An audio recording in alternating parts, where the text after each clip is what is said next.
everyone, welcome back to our channel. Let's start with the news today. At least 3 Russian military helicopters blow up in Ukrainian strike on Kherson Airport.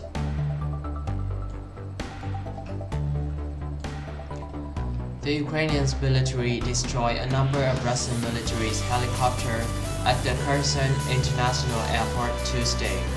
New satellite image from a Planet Labs show. A large black plume of smoke is seen rising from the airport in the satellite's image, with a number of helicopters on fire.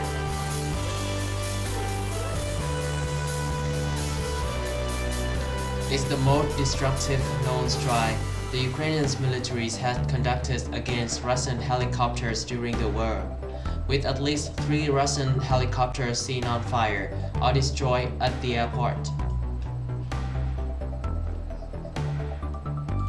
Military vehicles seen near the airport have also been hit.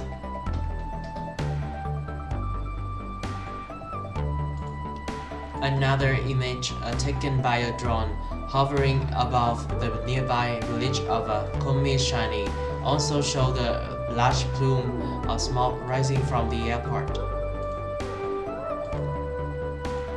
CNN has geolocated and verified the authenticities of the image.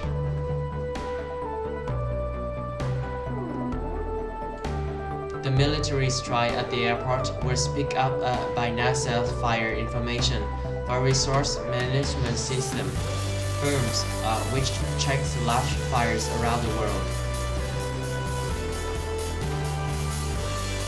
According to the sensory data collected by firms, the military strike occurred around 1:42 p.m. local time.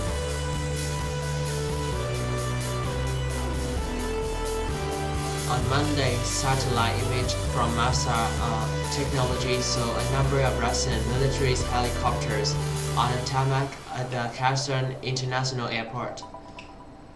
Dozens of military vehicles are also seen in the surrounding area. This is the end of our news today. If you like this video, please like and subscribe to our channel. Thanks for watching and see you next time.